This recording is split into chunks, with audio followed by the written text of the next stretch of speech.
Louisiana is a state of ghosts, jazz, and secrets. But the biggest secret isn't buried in a crypt in New Orleans or hidden in the bayou. It is the sheer, quiet magnitude of black wealth that has existed here for centuries. We aren't just talking about rappers who bought a mansion. We are talking about families who owned land before the Civil War, dynasties that survived Jim Crow by building their own banks, and entrepreneurs who turned gumbo and gravel into multi-million-dollar empires. Stick around, because the family at number one didn't just beat the odds, they bought the game, sold it back to the system, and built a tank to protect the receipt. Number 10, the Chase family. We begin our journey in the heart of Trim, with a family whose wealth cannot be measured merely in dollars, but in the sheer weight of their cultural and political influence. The Chase family, led for decades by the late legendary Leah Chase, owns more than a restaurant. They own a command center. To understand the wealth of the Chase family, you have to understand the currency of the civil rights era. Dookie Chase's restaurant, established in 1941, wasn't just a place to get gumbo. It became the bank, the boardroom, and the bunker for the movement. In the 1960s, it was illegal for white and black people to mix in public. But inside the walls of Dookie Chase's, specifically in the upstairs meeting room, the laws of the Jim Crow South were suspended. When black leaders like Thurgood Marshall and Martin Luther King Jr. came to New Orleans, they didn't eat in white-owned establishments. They ate at Dookie's. They planned protests over fried chicken and signed checks that fueled the movement. The Freedom Riders organized here. The NAACP strategized here. The Chase family subsidized the revolution by feeding the revolutionaries, often for free, while banking the social capital that would later make them untouchable. Economically, the Chase family represents the resilience of New Orleans' black middle class. While the net worth of a restaurant dynasty might seem modest compared to tech moguls, their asset is access. Presidents from George W. Bush to Barack Obama have sat in their dining room, seeking endorsement and authentic connection to the black community. This is relationship capital at its highest valuation. The family, now led by the younger generation including Edgar Duke Chase IV, has expanded into airport concessions and catering, modernizing the brand while protecting the legacy. This expansion into the Louis Armstrong New Orleans International Airport was a strategic masterstroke, taking a local heritage brand and placing it in front of millions of international travelers annually. But their true wealth lies in their survival. When Hurricane Katrina devastated New Orleans in 2005, the restaurant was submerged in feet of water. Developers circled the Trem neighborhood like sharks, looking to buy out distressed black owners to gentrify the area. The Chases refused. They rebuilt after Hurricane Katrina, refusing to sell their land. The Chase family proves that in Louisiana, the most valuable real estate is the ground you refuse to leave. They are the gatekeepers of Creole culture, and in a city that sells culture to the world, the Chases control the premium product. Number 9, the Marsalis family. If the Chases feed the body of New Orleans, the Marsalis family owns its soul. In a city defined by music, this family is the royal court. The patriarch, the late Ellis Marsalis Jr., was a jazz pianist and educator who didn't just raise children, he raised a conglomerate of talent that has dominated the global music industry for 40 years. This is not just about playing instruments. This is about the monetization of high art. We are talking about Wynton Marsalis, the artistic director of jazz at Lincoln Center in New York. This role grants him immense institutional power and financial weight. He manages an annual budget exceeding $50 million and oversees one of the most prestigious cultural real estate holdings in Manhattan. Wynton was the first jazz musician to win the Pulitzer Prize for Music, elevating the genre to the same intellectual tax bracket as classical music.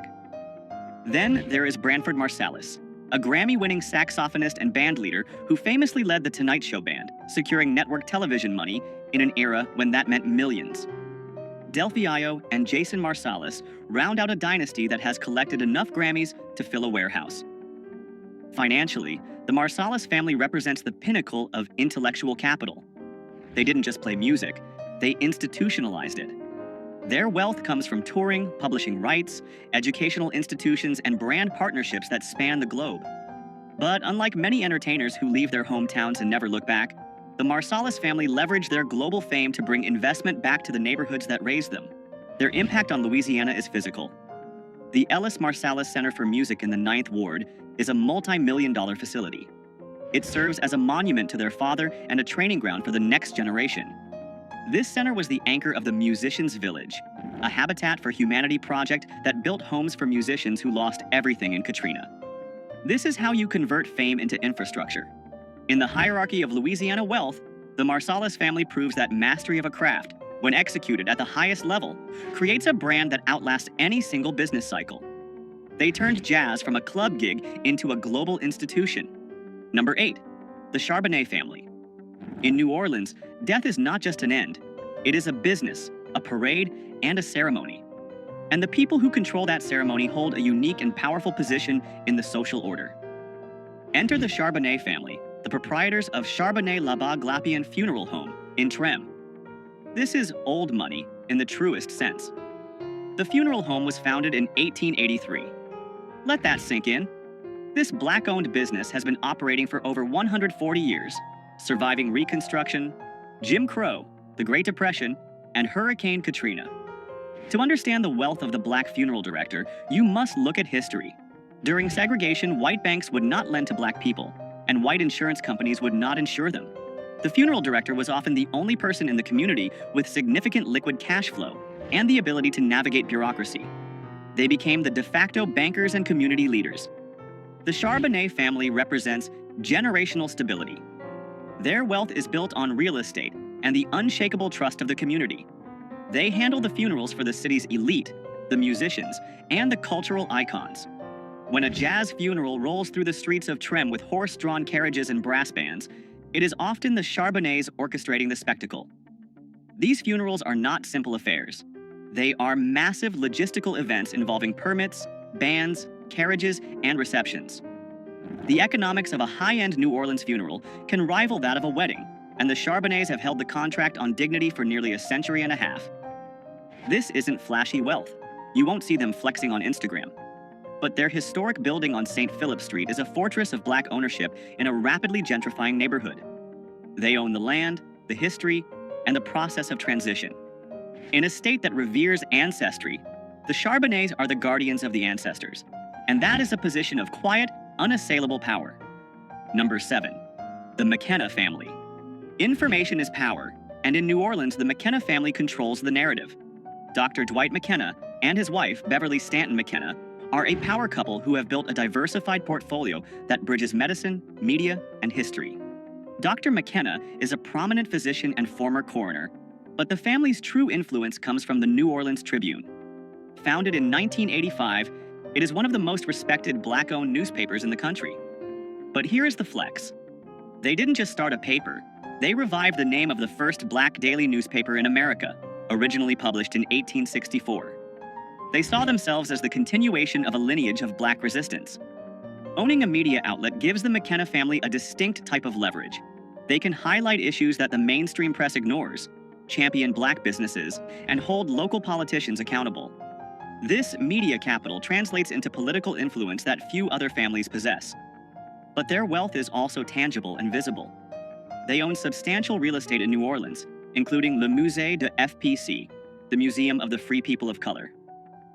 This is a massive flex of cultural equity. They bought a mansion on Esplanade Avenue, historically a street for the white elite, and filled it with art, documents, and history that the mainstream museums ignored. The collection inside is priceless, containing original manumission papers, passports of free people of color from the 1800s, and rare artwork. By privately owning this history, they ensure it cannot be erased or rewritten. The McKennas represent the intersection of professional excellence and community advocacy. By controlling the media, the Tribune, and the history, the museum, they ensure that the story of Black wealth in Louisiana is told by the people who built it. They are the intellectual guardians of the city, sitting on a portfolio of assets that preserve the past while generating income for the future. Number 6, the Coxum family. Now we move from old world influence to modern corporate dominance. If you drive through New Orleans, there is a good chance you are driving through the territory of Henry L. Coxum. Jr. Henry Coxum is not just a franchise owner, he is a mogul. As the head of Coxum Enterprises, he owns and operates a massive network of McDonald's restaurants across the region. But don't let the word franchise fool you. In the world of business, owning high-volume McDonald's locations in a major tourist city is akin to owning a gold mine. The barrier to entry for a McDonald's franchise is incredibly high. requiring significant liquid capital. Coxum's wealth is built on operational scale. He started as a manager trainee in 1984 and bought his first store in 2002. Today, his organization employs hundreds of people and generates tens of millions in annual revenue. This is the power of systems. Coxum doesn't have to invent a product. He executes a globally proven system with local precision. His power extends beyond the drive-thru. He sits on the boards of the city's most powerful institutions, influencing economic development and policy. He is a key player in the Business Council of New Orleans, a room where the city's economic future is often decided. When Hurricane Katrina destroyed his restaurants, Coxum didn't retreat. He rebuilt, often opening his doors before the city had fully recovered to provide food and Wi-Fi to residents and relief workers. His flagship location on Canal Street is a symbol of Black corporate resilience. The Coxum family proves that the path to extreme wealth often lies in taking a global system, like McDonald's, and executing it with such precision that you become a pillar of the local economy. He turned the Hamburger University training into a local economic empire. This is a perfect moment to talk about strategy. Henry Coxum didn't invent the hamburger. He mastered the system of selling it. If you want to understand the franchise models and business systems that build this kind of predictable, scalable wealth, I've pinned a list of essential business strategy books and biographies right here on the screen. Click View Products to study the blueprints these moguls used. Number 5. The Henry family. There are people who build buildings, and then there are people who decide where the buildings go. Troy Henry and his family fall into the second category. As the founder of Henry Consulting, Troy Henry is perhaps the most influential Black business strategist in Louisiana. This is technocratic wealth. Henry Consulting is a management firm that handles the heavy lifting for multi-million and billion-dollar projects. We are talking about the kind of deals that reshape skylines. Troy Henry has a background in engineering and corporate management at Fortune 500 companies like IBM and Enron before the crash, and he brought that high-level expertise back to New Orleans.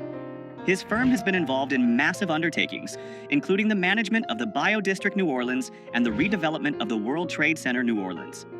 These are complex, high-stakes public-private partnerships that require a mastery of engineering, finance, and politics. But the Henry family doesn't just earn fees, they own equity. They have stakes in real estate, fuel distribution, and development ventures. For example, they were key in the Bayou Sterling investments, aimed at bringing high-quality grocery retail to underserved neighborhoods. This is a strategy of doing good while doing well. What makes the Henry family so powerful is their ability to navigate the complex world of government contracts and private equity. They are the bridge between City Hall and Wall Street. When a new bridge needs to be built or a historic site redeveloped, the Henrys are often the ones drafting the blueprint and counting the zeros. They represent the modern suit-and-tie authority of Black Louisiana wealth. While others are the face of the brand, the Henry family provides the structural engineering of the economy itself. Number 4. The Williams brothers. Now, we leave the boardrooms and head to the block, specifically the Magnolia Projects, where two brothers turned a modest investment into a billion-dollar legacy. Brian Birdman Williams and Ronald Slim Williams are not just rappers. They are arguably the most successful record executives in hip-hop history. This is liquid wealth on a scale that is hard to comprehend. The Williams brothers revolutionized the music business with a specific piece of paper, the 1998 distribution deal with Universal Records. At a time when artists were signing away their rights for a quick advance, Birdman and Slim negotiated a deal that gave them a $30 million advance and, crucially, allowed them to keep 85% of their royalties. They kept their masters. They kept their publishing. They kept the majority of their royalties. No one had ever done that before. Because of that deal, when Juvenile, Lil Wayne, Drake, and Nicki Minaj sold hundreds of millions of records, the bulk of the profit went straight to New Orleans. They didn't just work for the label, they were the label. Birdman's net worth has been estimated as high as $150 million, but the combined family wealth generated by Cash Money Records over the last 30 years likely exceeds $500 million in gross revenue. They introduced the term bling bling to the Oxford English Dictionary, but their spending wasn't just for show. It was marketing. The cars, the jewelry, the excess. It created a lifestyle brand that sold millions of albums. The Williams brothers live loud. We've seen the Bugattis, the diamond teeth, and the mansions. But look closer. Slim Williams, the quieter brother, is known for his sharp business acumen and investment strategies. They bought their way out of one of the most dangerous neighborhoods in America by treating rap music not as art, but as a high-volume manufacturing business. They utilized a rapid release strategy, flooding the market with albums to ensure they dominated the charts. They are the Rockefellers of the rhythm, proving that you don't need a degree to out-negotiate the biggest corporations in the world. Number 3. The McDonald family. While the Williams brothers were making millions, the McDonald family was storing it. Alden McDonald is the CEO of Liberty Bank, and his family represents the financial backbone of Black Louisiana. Founded in 1972, Liberty Bank is one of the largest Black-owned banks in the United States, with assets exceeding $1 billion. Alden McDonald has led the institution for over 50 years, a tenure that is almost unheard of in the banking world. His son, Todd McDonald, is now taking the reins, ensuring the dynasty continues. This is institutional wealth. Liberty Bank isn't just a place to put money, it is a tool for community survival. For decades, Black entrepreneurs in the South struggled to get loans from mainstream banks.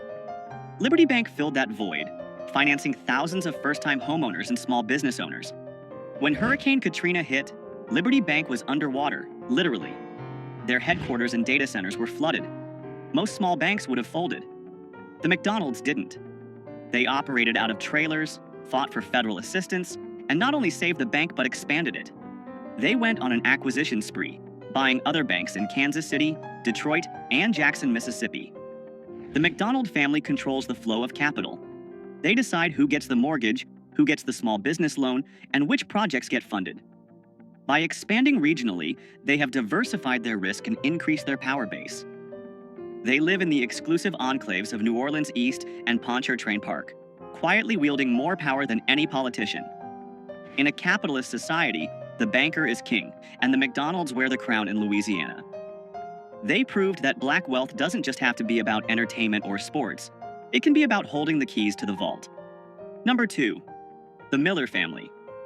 If Cash Money negotiated the best deal, Percy Master P. Miller built the best tank.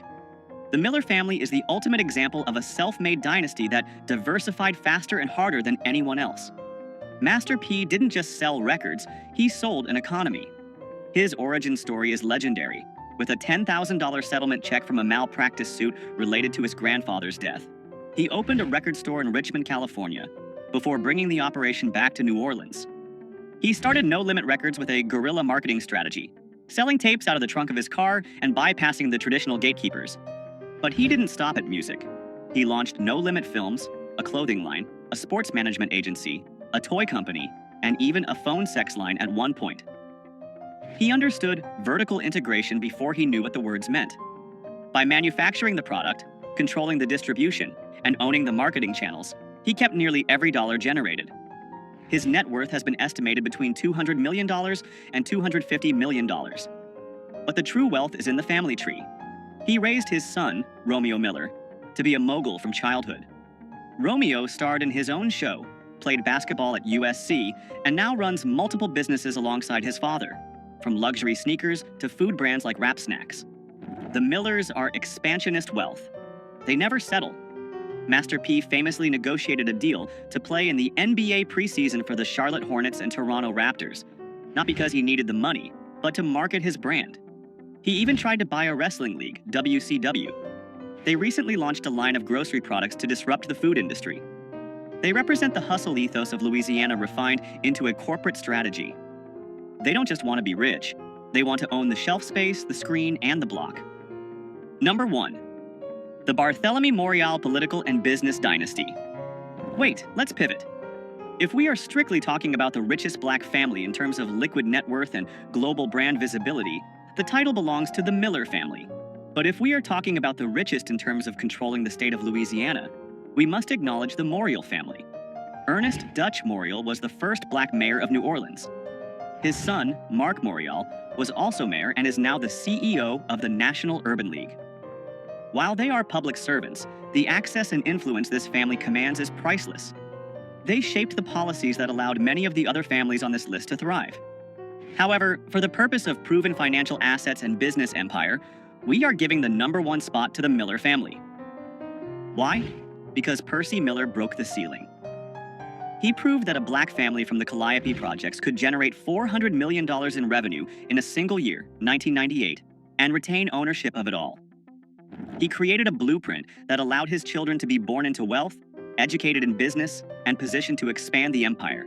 The Miller family holdings include real estate across Louisiana and California, a food empire, Uncle P's, technology investments, and an endless stream of intellectual property royalties.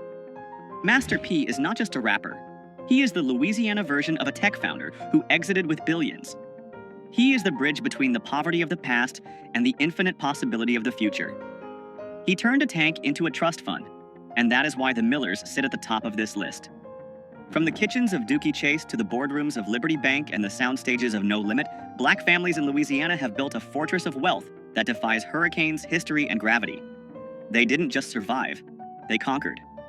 Which of these Louisiana dynasties impressed you the most?